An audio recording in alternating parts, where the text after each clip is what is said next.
A very good morning to all of you. I welcome you all to Ansarkari. So in this video, we'll be analyzing the important articles from the perspective of the UPSC Civil Services examination, and this is going to be for 3rd of April 2023. So let's start with the analysis, and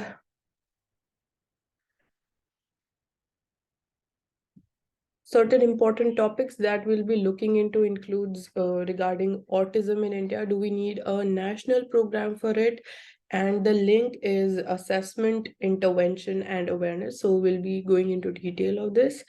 And Munnar gets its first fern park. So this is a fact. You can remember it, and it's there in Kerala. So on same-sex union, faith leaders, they show rare unity. So Muslim, Jain, Sikh, Christian leaders, along with the RSS, they are opposing the same-sex marriage as the Supreme Court it takes up this case. So obviously this thing is subjudice and arguing. They argued that it contravenes the scriptures, the societal values, and the natural order. So the concept of marriage between two opposite sexes is like the basic feature of marriage itself, which leads to the creation of a bundle of rights. And by these petitions, the petitioners, they are seeking to dilute the concept of marriage by introducing a free-floating system. So that's what they believe. It is one side. We are not saying that this is a universal thing which everyone believes. This is one side of the picture. So, what would be important for us is not this. For us, what is going to be the Supreme Court's final take on the same-sex marriages is going to be important from the examination perspective. So, the Supreme Court judgment, its verdict, it's still awaited, and we'll be analyzing that thing further.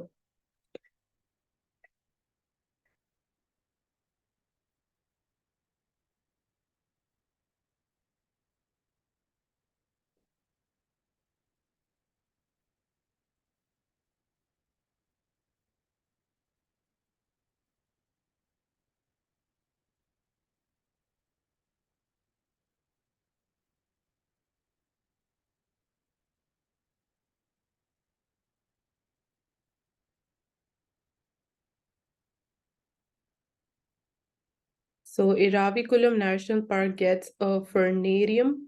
So it's there in Munnar, Kerala, and it has set up a fernarium inside this park. So it is a natural habitat of the Nilgiri tar in Munnar and has a new attraction, that is the fernarium that is set up inside this park. So according to the officials, this is the first time that such a foreign collection it is being set up in the hill station. And apart from that, there are 104 varieties of ferns that has been basically planted or which are available, which are found inside this fernarium. And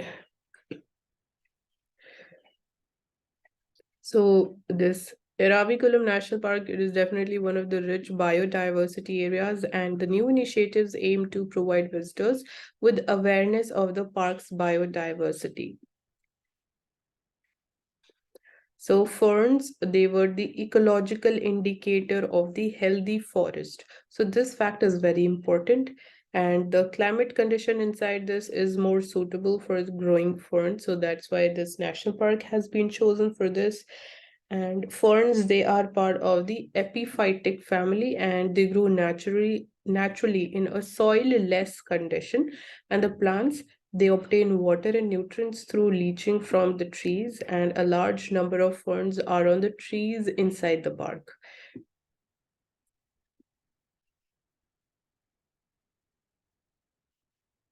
So these are all the important facts related to ferns, and the first fernarium in India it's in Munnar inside the Iravikulam National Park.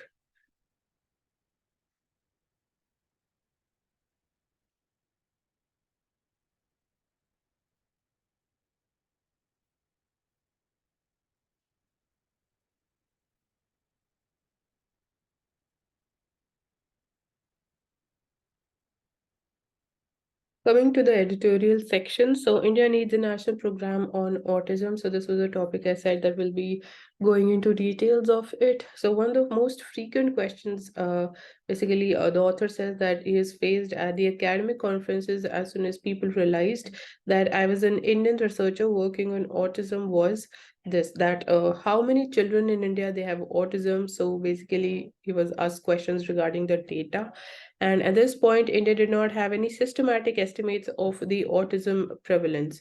So we do not have any like major advancements as far as autism is concerned, or the basic data that how many people are suffering from autism, the prevalence of this disease in India. So we lack here, and many collaborators and the author said that they've set out to answer this question and found ourselves telephoning a number of government hospitals in India. So the researcher, they tried out finding out answers to this question, and they were looking for the available records of the children who came to the government hospitals, and they were eventually given a diagnosis of autism. So in the absence of a central medical registry, this method seemed reasonable to estimate the prevalence of autism and had been successfully used in some other countries also. So because we do not have any central data regarding having a record of autism, so that's what the author and the researchers they felt is going to be the best method to get some kind of data that would be available with the government hospitals. But this did not work, and because the reason is key hospitals they did not maintain any records of how many children they got diagnosis of autism. So even government hospitals they failed at maintaining the records, and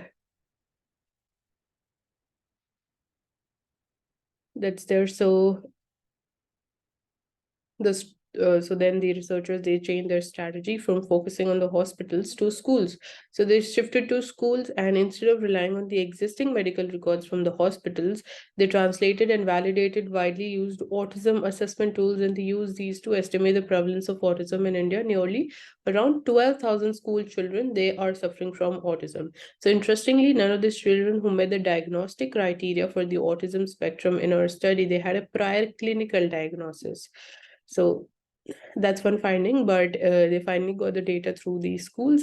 And there are cultural differences in basically treating and how do we see children suffering from autism, and there's also the gap in diagnosis also.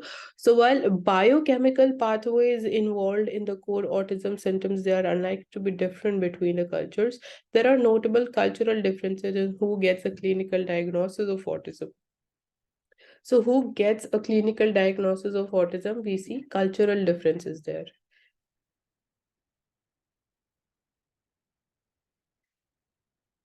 So a majority of children in India who get a clinical diagnosis of autism, often they also have intellectual disability and limited verbal ability.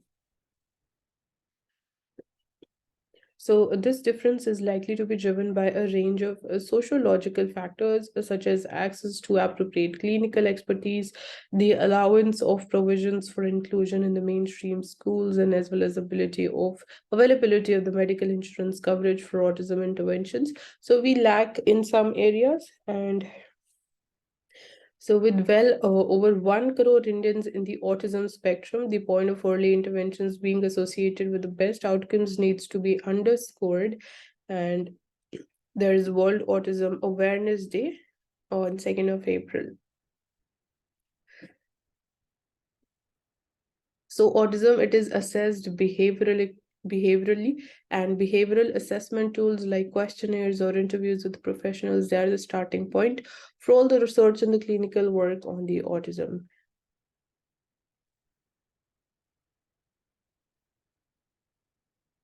So demand and supply in India, while considering the components of the assessments that the researchers, they also need to consider the assessors. So most available autism assessment tools need to be administered by specialist mental health professionals. And according to the latest estimates, India has less than 10,000 psychiatrists, and a majority of whom are concentrated in just big cities. So while the numbers of mental health professionals they continues to grow, the current gap between the demand and supply that cannot be met directly by the specialists alone. So there are different challenges, and So basically, parallel efforts to widen the reach of the diagnostic and the intervention services through involving non-specialists, similar to a stepped care model for the psychological therapies that is required in order to bridge this chasm. So two pillars for such an approach to succeed, they are availability of a suitable non-specialist workforce. And in India, we have Anganwadi workers, we have ASHA workers, so they can work as the non-specialist force. And then secondly is the appropriate digital technology like apps and smartphones that can basically capture both the self and caregiver report as well as the observational data, so that we have basically we have the basic data with us. So we need an all India program on autism. So the overarching need of the R is to develop a national program on autism to link the researchers, the clinicians, service providers to the end users in the autism community in India. And a program of this scale needs three essential components that are joined up. So first, the assessment, then intervention, and third, awareness. So research needs to focus on developing and refining the appropriate assessments as well as designing efficient implementation pathways. And simultaneously, the clinical and the support service workforce, it needs to be expanded by training the non-specialists such that a stepped care model that can be rolled out effectively across the nation. And finally, large scale initiatives to build public awareness, it can serve to reduce the stigma that is associated with autism and related conditions in India. So crucially, a national program, it needs to be informed by consultation with different stakeholders, and that too with a primary focus on the end users within the Indian autism community. So that's one thing, and it majorly focuses upon autism. So it was very important that we are aware at least that we're not having even the basic data regarding them and what are the challenges and what needs to be done. So rare diseases, they're also called as orphan disease, which are basically we have less treatment, we have less alternatives, we have less diagnosis tools for certain diseases because they are less in number, and we do not have much research and development regarding those diseases. So hence the name rare disease. And so government, it must find innovative solutions to help people with rare disease. So even like the medicines which are available for treatment of such diseases that are also almost negligible. So that's the main challenge. So for the state, there can be no rest. Vigil should be constant, and the endeavor should be to address issues relating to the public's welfare continually. So a classic exposition of this principle is the center's announcement providing full exemption from the basic customs duties for all the drugs. And so obviously government can provide full exemption for the basic customs duty for all the drugs which are imported for the treatment of rare diseases, so that unki cost kam ho jaye, they become more competitive and pocket friendly for the people who are suffering from the rare disease, and also the food that is imported for the treatment of rare diseases which are listed under the national policy for rare diseases of 2021. So this adds the benefits beyond those already which have already been obviously incorporated in this policy. And in order to avail this exemption, the individual importer must produce a certificate. So it's talking about basically the procedure. So right now, they attract a basic customs duty of 10%. So certain rare diseases have been mentioned, which includes the spinal muscular atrophy. And rare diseases, basically, there are a group of diseases that occur infrequently in the community, and such patients, they are disadvantaged by the lack of the volumes that usually spur the pharmacological companies into producing the life-saving medicine. So even medicines are less, such types of instances of such diseases are also less. So that's why they're called rare disease. That's I've already explained you. And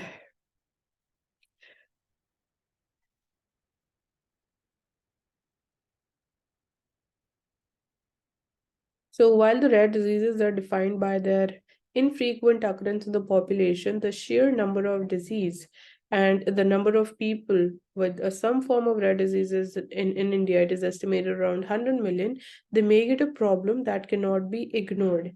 So when the NPRD it was released, it underlined the magnitude and it specified the demands could only be considered in the context of available scarce resources that would have to be used judiciously. So while striking a note for the goal of affordable healthcare, the government it must ensure that its directions are followed in full, besides staying the course to innovate solutions for this category of patients. So we do have a policy, so you can find out about its features and its main points.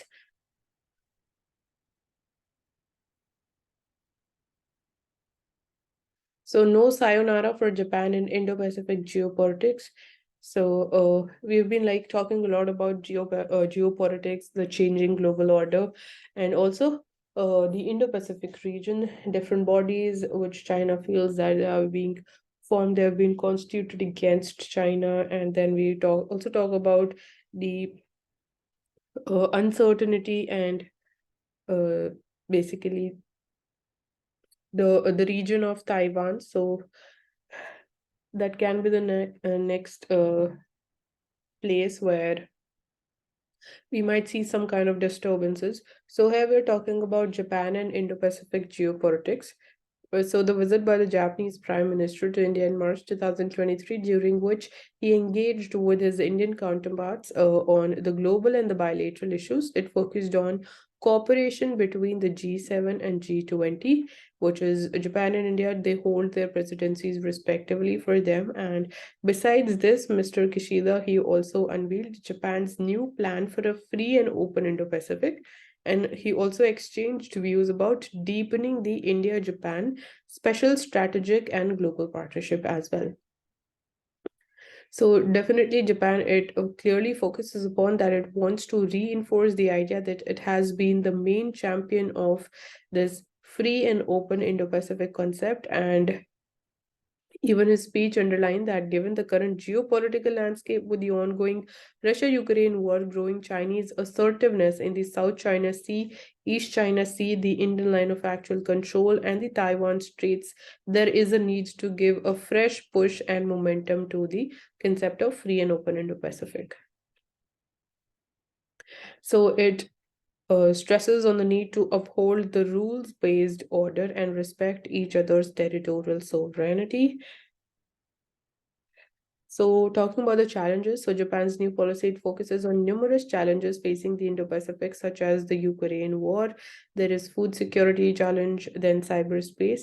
In addition to the issues such as ensuring the freedom of the seas and connectivity, among others. So these are some of the main challenges. And another challenge which has been highlighted is the lack of a united stand on what the international order should be. So the differing position of countries like Russia, Ukraine war, it has brought this issue to the fore. So there's a lack of united stand as far as this region is concerned, and the international order in Indo-Pacific is concerned. So that's there, and these are some of the challenges. So there's a realization that Japan needs to do much more in this region, and towards this four pillars of cooperation under the new free and open Indo-Pacific, they have been outlined. So those four pillars of cooperation includes principles for peace and rules for prosperity. Second is addressing challenges in an Indo-Pacific way. Third is multi-layered connectivity, and lastly, extending efforts for security and safe use of the sea to the air.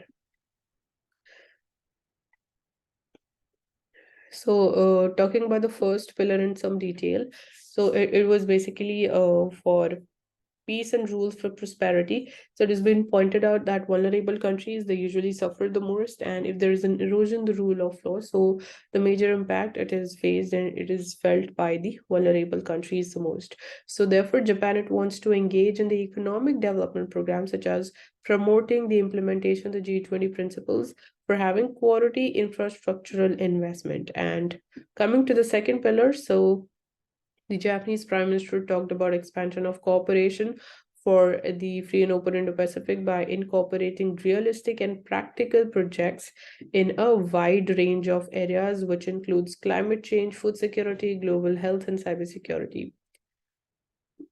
And coming to the third pillar, so the three areas identified for introducing more such projects are the Southeast Asia, South Asia, and South Pacific or Pacific Island countries. So Japan, it has made a new commitment of $100 million towards the Japan ASEAN Integration Fund. So it will be promoting Bay of Bengal Northeast India industrial value chain concept in cooperation with India and Bangladesh, and also new Palau International Airport Terminal project, which is an archipelago in the Western Pacific Ocean supported by Japan. It has also taken off.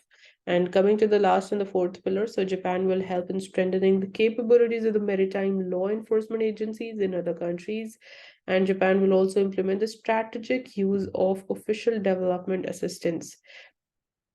So that's there are some of the important developments. So coming to Tokyo's role, so the primary goal of Mr. Kishida's visit was to reinforce the centrality of Japan in the emerging geopolitics of the Indo-Pacific.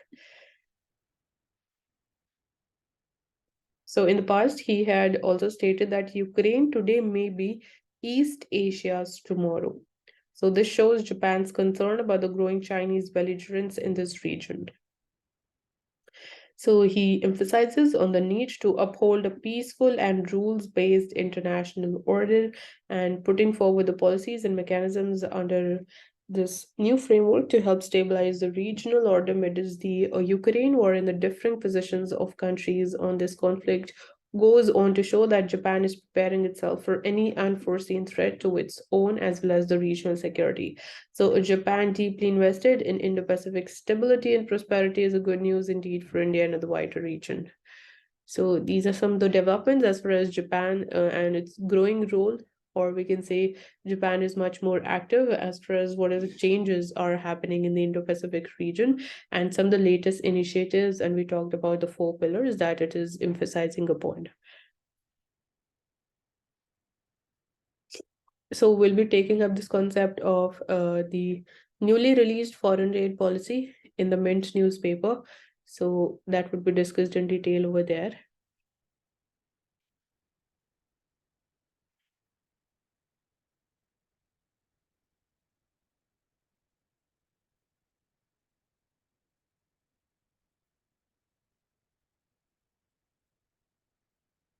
So RBI is likely to hike the benchmark interest rate, that is the repo rate, on 6th of April. So the next MPC meeting is going to be there. And we saw that recently when US Fed, it is increased its policy rate. So that's why our expectations, they become much more higher when it comes to RBI increasing the repo rate this time. So the RBI, it may go for a hike in the benchmark interest rates in the bi-monthly policy that is going to be unveiled on Thursday.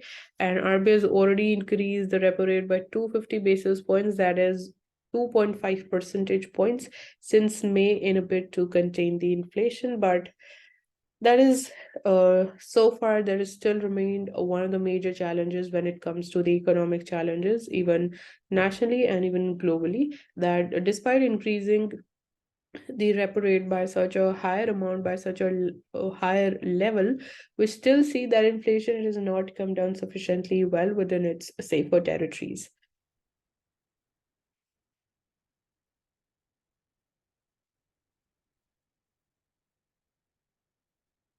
So this thing is not important regarding Donald Trump, the charges leveled against him.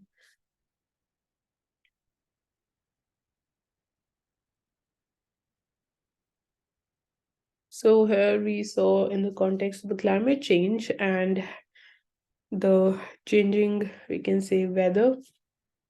So why was the month of March in Mumbai, it was relatively cooler this time? So how did the warming of the northern Arabian Sea, it led to cooler and drier air in Mumbai, and will it affect the upcoming heat wave in the monsoon seasons or not is the main question.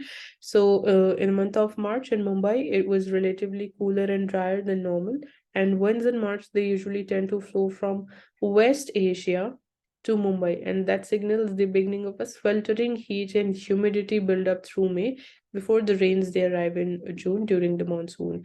But why was this much cooler and much more drier comparatively? So a study with which the writer was a part of. So it has recently reported that West Asia, it has been warming more rapidly than other tropical land regions.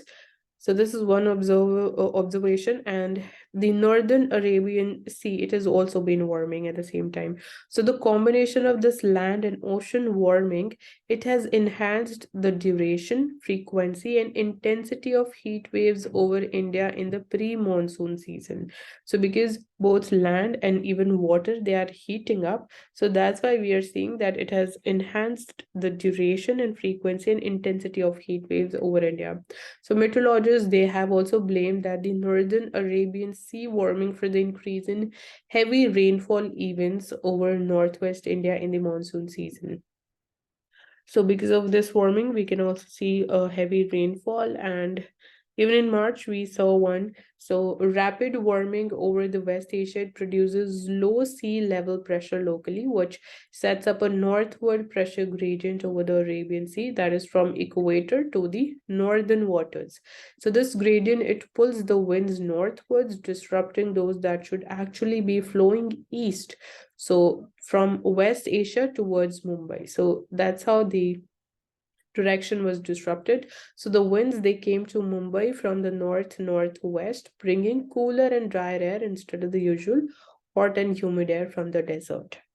So is this going to affect the monsoons or not is the next important question. So these wind changes created an unusual anticyclone over the Arabian Sea in March. And an anticyclone, it has basically clockwise ocean circulation in which the warm waters, they converge.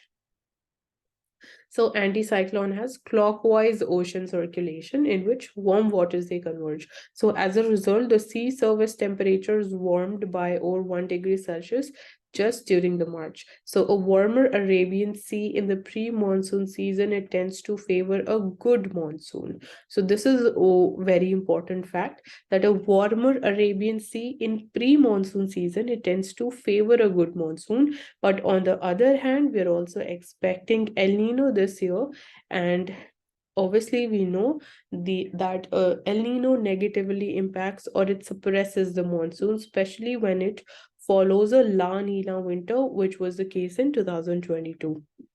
So this is the trend that has been witnessed. But before the monsoon, we still need to get through the summer heat wave season, and as seasonal land heating continues, in April and May, the southwesterly winds, they will set out from the equator into the central Arabian Sea, and the normal eastward winds from West Asia towards Mumbai, they should also get stronger with time. So these westerly winds, they bring heat from West Asia over the warm Arabian Sea into India. So that is the normal trend. So winds, they also sweep in from the northwest over the mountains of Afghanistan and Pakistan, setting up heat waves. And the evolution of winds and sea surface temperature, it clearly shows a rapid warming of the northern Indian Ocean, especially the Arabian Sea, which augurs even more heat events for us. So, what are going to be the consequences of these changes? So, reports of unseasonal rain and hail leading to devastating crop damage in the northwest. They are a preview of what may be in store in terms of the heat waves and heavy rains over these parts for the coming years. And since only 50% of El Nino years they have so far produced a drought over India, we may end up with a normal monsoon also. So even that is also a possibility. But it is quite likely that warming over West Asia plus the Arabian Sea is going to once again produce heavy rainfall events over northwest India and Pakistan. So while Mumbaikars, they are basking in unseasonably cool and dry weather, they can also expect heavy rains and flooding this monsoon at the same time. So we need to be prepared for that. And climate models, they seem confident that there will be an El Nino starting during the monsoon season. And the caveat is that El Nino forecast this This early in the year, it tends to be inhibited by the spring predictability barrier. So that is, the tropical weather tends to be noisy in the spring months, making the prediction noisy as well. So these are the important things as far as the changes in the land temperature in West Asia and the water temperature in the northern Arabian Sea, how they are changing and how they can impact, and they've started to impact the north and northwestern India.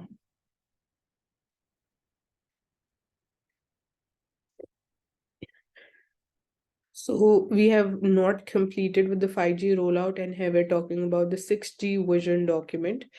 So the Bharat 6G vision document, how India plans to lead the telecommunication technology. So around 45,000 villages, they lack 4G connectivity, and 5G networks are still being built out. The country looks to get a head start on the next generation of the telecommunication technology. And the government has indicated that it wants to accelerate India's wireless data consumption.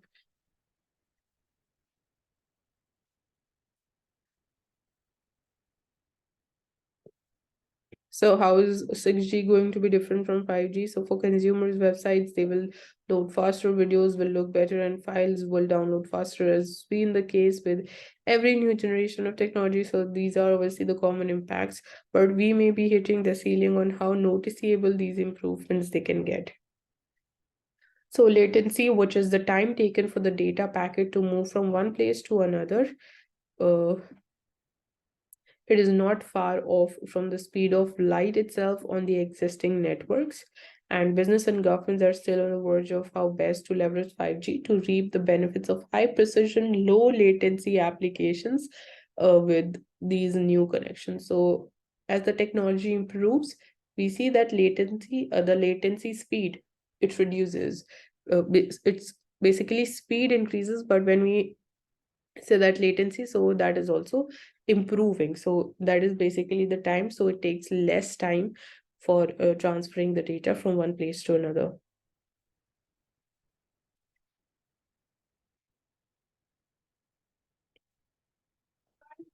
So satellite internet, it is going to be in the remote areas is a solution where the government can instantly approve by granting firms like Elon Musk, SpaceX. We have Bharti Airtel backed OneWeb, that is the administrative clearance to begin offering these services. And at least two parts of India, they have already relied on satellite internet for decades.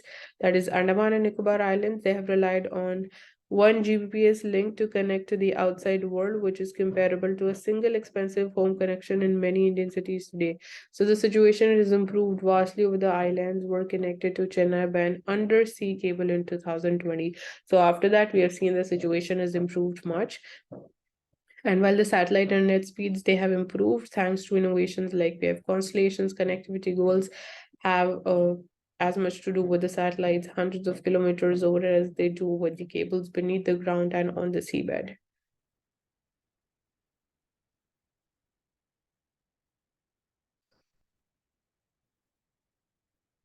So all eyes are on border talks between Bhutan and China as the Bhutanese king it begins the India visit. So he will meet a prime minister, and Bhutan prime minister has had caused a storm with his comments on discussing the Doklam Tri-Junction dispute trilaterally with Bhutan, India, and China as equal interlocutors.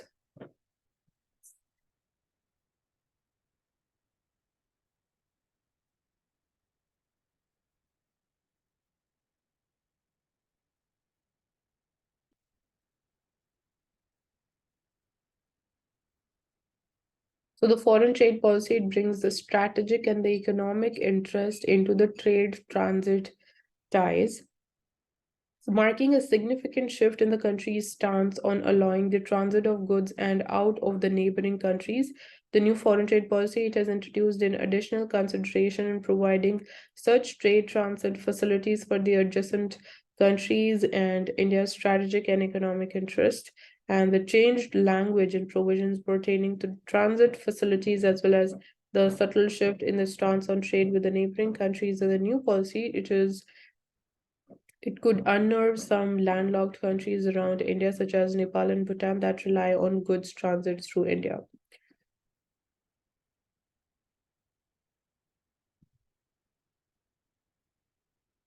So the previous policy, that is the FTP 2015 to 20, it said that transit of goods through India from or to countries adjacent to India shall be regulated in accordance with the bilateral treaties between India and those countries and will be subject to such restrictions as it may be specified by DGFT, that is the Directorate General of Foreign Trade, in accordance with the international conventions also.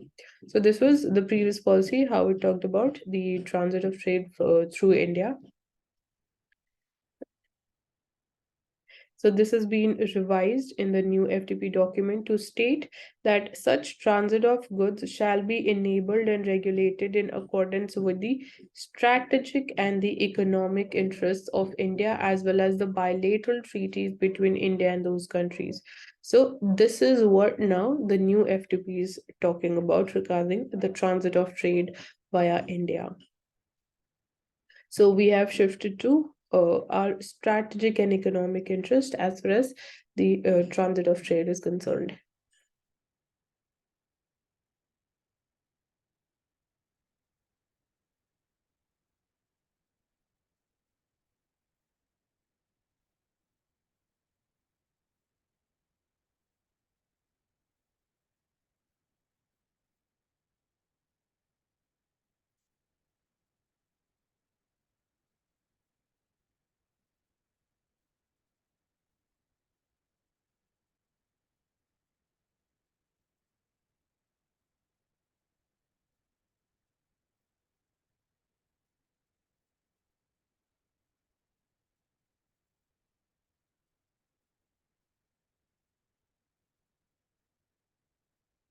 So India wants to become a $1 trillion tourism economy by 2047. That is the year that India will be achieving 100 years of independence.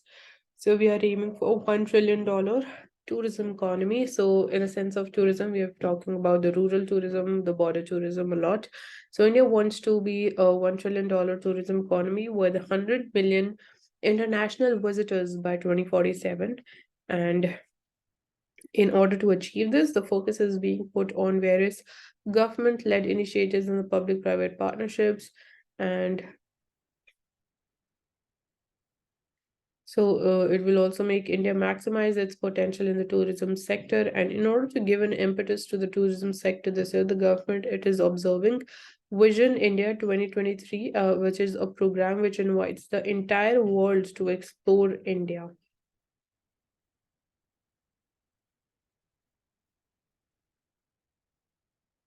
So we're also having more than 200 Buddhist monasteries, 40 UNESCO listed heritage sites, state and national archaeological sites, and many living temples and prayer centers that have been highlighted even during the G20 meeting.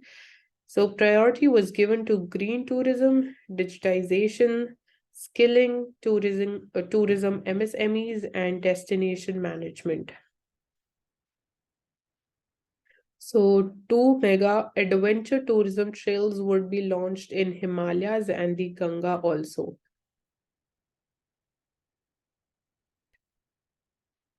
And these would be followed by other trails such as the Narmada Trail from Amarkantak in Madhya Pradesh to the Arabian Sea, and then the Kaveri River Trail, the West Coast Trail from Kutch to Kanyakumari, and the East Coast Trail from West Bengal to Kanyakumari.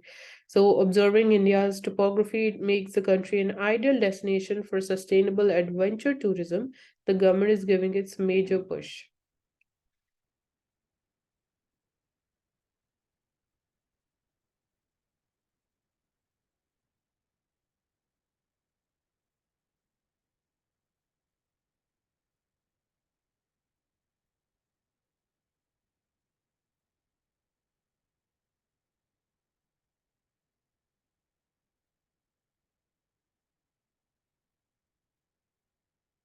Saudi Arabia and other oil giants, they announced cuts in their production. So again, we'd be seeing because of this decision, the oil prices spiking up. And then again, that can prove to be another major challenge at the economic front, because India imports maximum of its crude oil, and that's why basically we are dependent more upon the import. So Saudi Arabia and other OPEC plus oil producers on Sunday, they announced further cuts in their production amounting to around 1.16 million barrels per day in a surprise move, and that was aimed at supporting the market stability. So they believe that.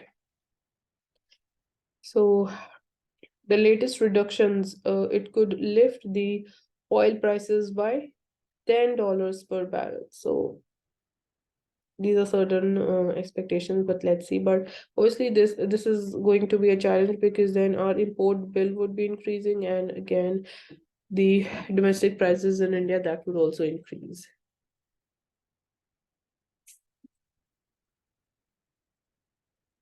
Coming to Mint and understanding all that we need to know about our new foreign trade policy. So this graph is talking about the big leap. So India's merchandise and the service exports, they have seen significant rise, making up for this slippage during the pandemic years. So India's merchandise and services exports, they have boomed in terms of the exports. So government has finally unveiled the new foreign trade policy, which came into force on 1st April, and the previous policy was launched in 2015. So it was extended because of the COVID-19. And what is the significance of this new foreign trade policy? So under the Foreign Trade Development and Regulation Act of 1992, the government is required to formulate, implement, and monitor the trade policies to boost the exports, facilitate imports, and maintain a favorable balance of payment. So the first 5 years of this export-import policy of 1992, and the second one was from 1997 to 2002, it aimed to remove many of the post-independence trade protectionist measures and promote India's integration with the global economy. And in 2004, this policy, it was renamed as FTP to adopt a comprehensive approach to India's foreign trade. And later, there were these FTPs, they were issued for 2009 to 2014, then from 2015 to 20, and now we have the latest one. So you can see they are there for 5 years. So did the previous FTP, it meets its objectives or not, is the question. So the previous policy, it aimed to boost India's exports from $465 billion to $900 billion. And it introduced a new merchandise exports from India scheme to provide rewards to the exporters who were there in the exports of the merchandise. And at the conclusion of the policy's initial term, we saw that the exports of goods and services, they reached $526.55 billion.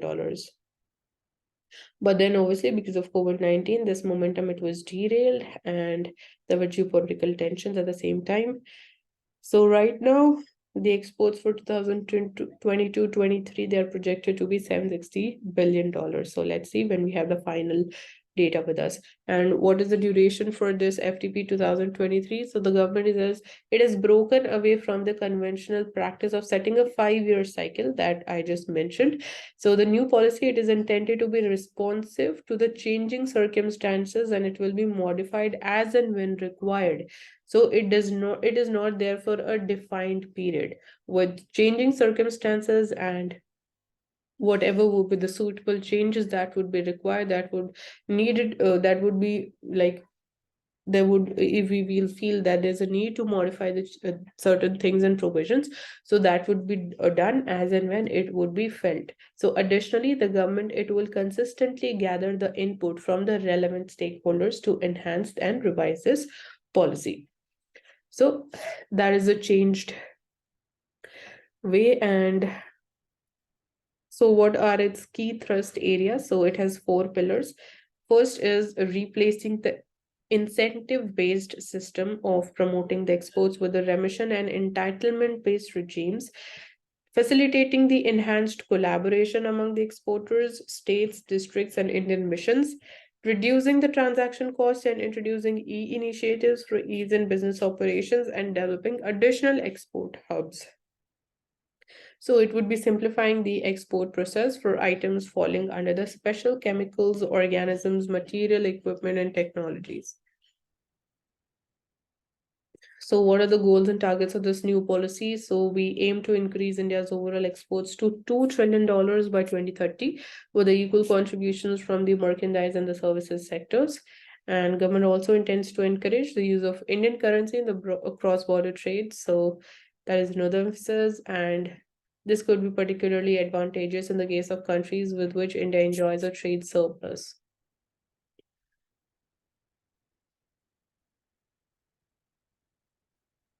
So Narayan Murthy, who is the co-founder of Infosys, says that leadership is also about doing the right thing. It is about raising the confidence of hundreds and thousands of people who look up to you for guidance. So that's a simple and honest quote on leadership, which can be used in ethics.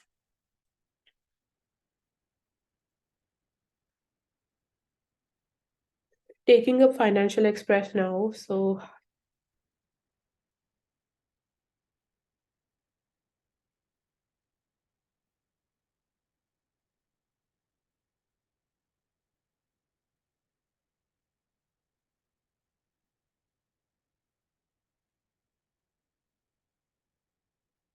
we have already talked about the focus on tourism, and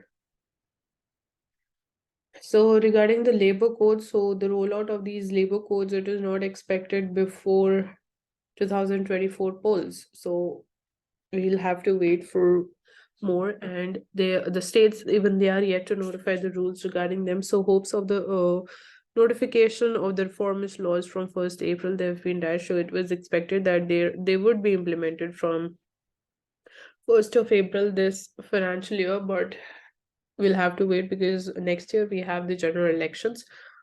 So that's there. And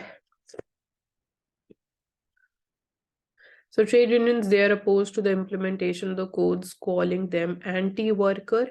And the center, it has been keen on an all-India implementation of these codes, and it's been hoping that all states, they will come on board. So the Ministry of Labor and Employment, it had last year even tried to build consensus on these codes.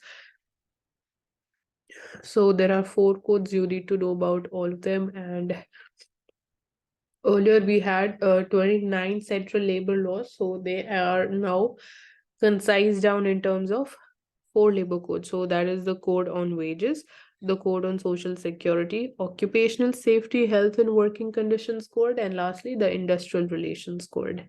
So labor, it is a subject on the concurrent list of the constitution, and the government has been keen on all India implementation of these codes, and few states, they are understood to have given their final nod to these rules.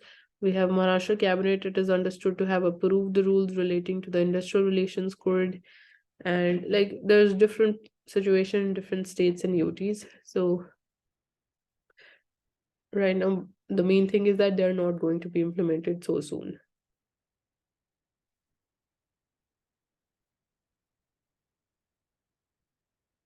So with the processing of the expression of interest received for the IDBI Bank moving on the next stage, we have the Department of Investment and Public Asset Management, which looks into the disinvestment thing.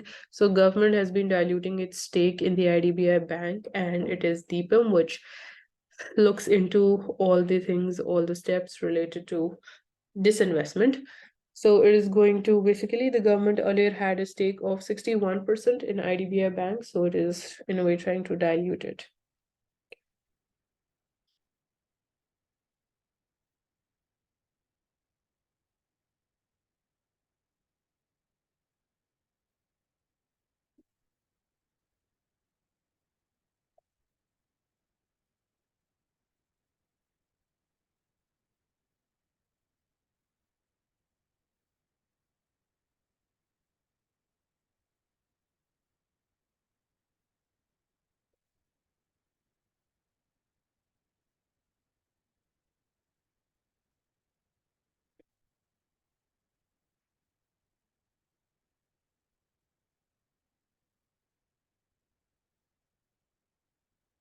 So microfinance write-offs, they are rising.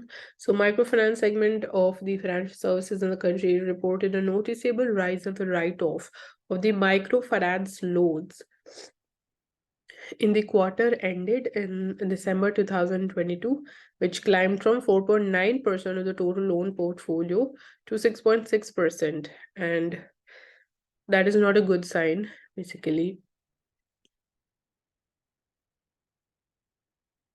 So even the lender's exposure that remains high in some states, and the write-offs, they are increasing. So that is not pointing towards their healthy state of affairs.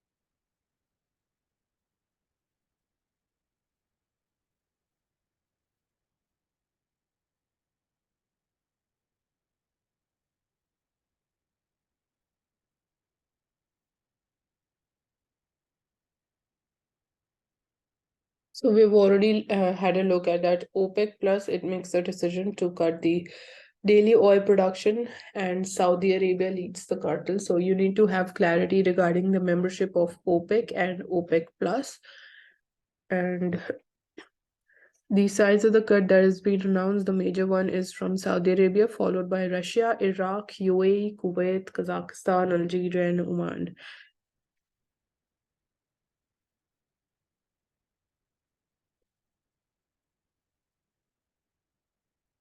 Lastly, coming to the Indian Express and seeing the important things that we've missed so far.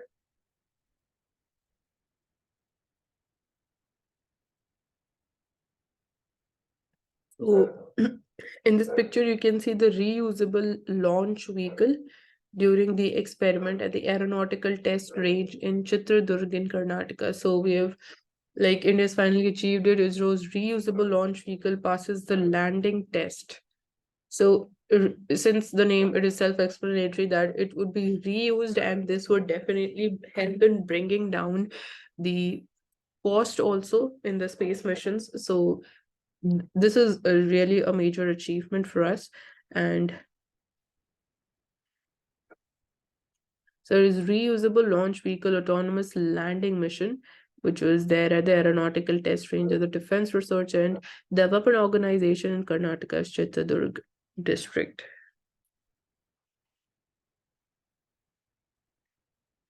So lithium found in Jammu and Kashmir and Chile with most reserves, they're ready to share the know-how.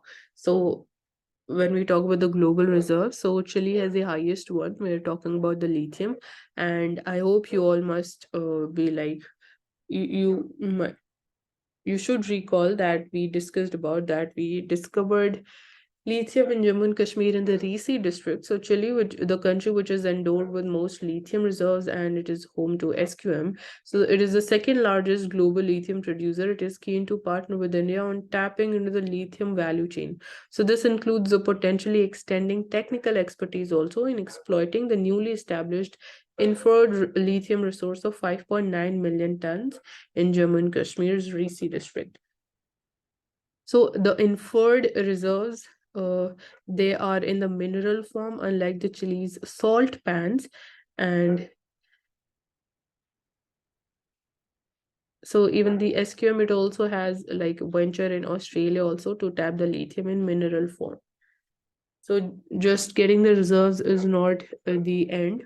We need to know like how economically viable it can be, and we need to know the technological know-how also to tap that mineral. So that's when we can say that that would be helping India in reducing our dependence upon the lithium imports.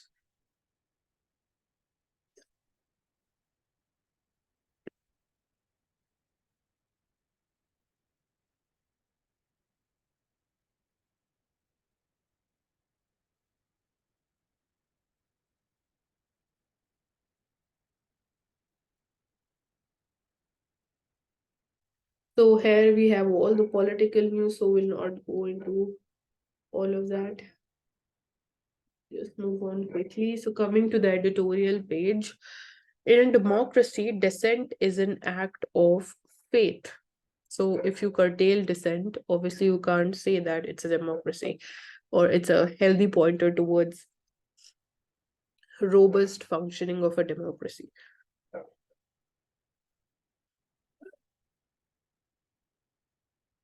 So, coming to the fossil fuel lessons, a transition to clean energy becomes imperative, and India's tryst with hydrocarbons, it can offer a roadmap to that. So, the lesson for the clean energy sector, it is twofold. One is like oil, clean energy minerals and the components, they are internationally traded, and they can be purchased on the international market. So, the country it should desist, therefore, from building a high cost domestic clean energy hub that is forever dependent on subsidies. And second is that given that China is the lowest cost supplier of the clean energy components, India should continue with its two-track policy. So one track will pit us eyeball to eyeball on the border, and the other should strengthen our trading relationship on the other side. So this is what we mean by the two-track policy with China.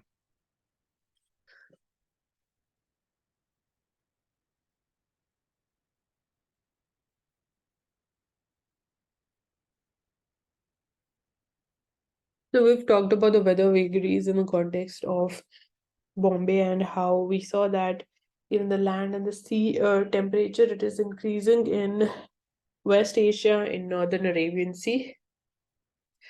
So we need to be prepared with the all the expected impacts of that in coming times.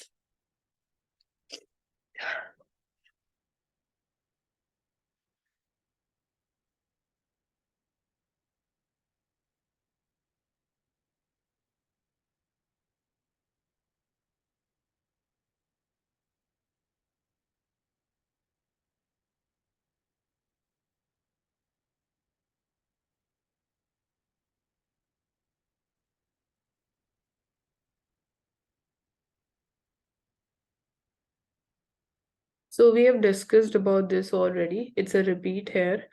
And so common childhood viruses, they are linked to rare hepatitis cases. So the electron microscope image, this is this image I'm talking about from 1981, made available by the US Centers for Disease Control and Prevention, shows hepatitis B virus particles indicated in this orange color. So last year, reports of severe unexplained hepatitis in previously healthy children, they puzzled the health experts around the world. And now a small new study of the American children adds to the evidence that the cases to those cases which remained extremely rare, they may have been caused by simultaneous infection with multiple common viruses, including one known as the adeno-associated virus type 2, which is AAV2. So it is not typically associated with disease, and it requires a second helper virus in order to replicate itself. So many of the children with unexplained hepatitis or liver inflammation, they were infected with these multiple helper viruses as per the research, and that is the finding. And WHO's like roughly 5% of children they required liver transplants and 2% of them died. So in several early studies, scientists they found that many of the affected children they were infected with adenoviruses, particularly adenovirus 41, which typically causes the gastrointestinal symptoms. And adenoviruses they are not typically known to cause hepatitis in otherwise healthy children, but they are common helper viruses for the AAV2. So that could be one of the reasons also.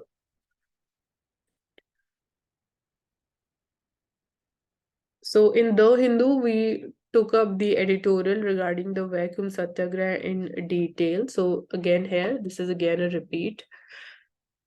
So you can, just have a look at this if you haven't watched that video, but I would recommend you go through that video because we took up each and every important fact and discussed in detail about this vacuum satyagraha. And coming to the economy page,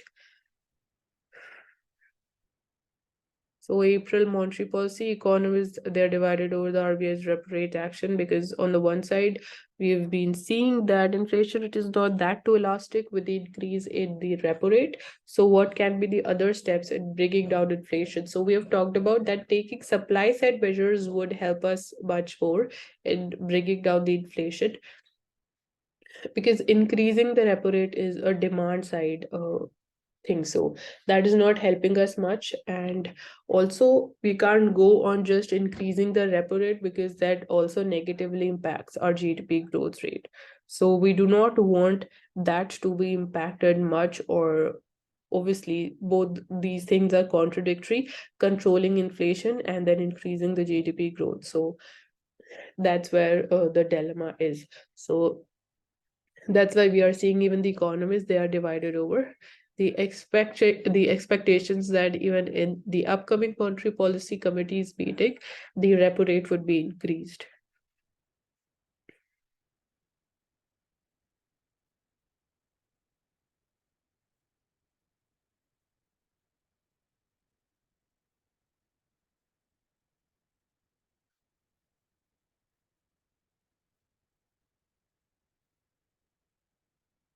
So that's all for today. Thank you for joining in, Sarkari. And there's also a PDF link that has been shared in the description box. So you can use that for your revision exercise. And please subscribe to our channel and hit the like button for this video.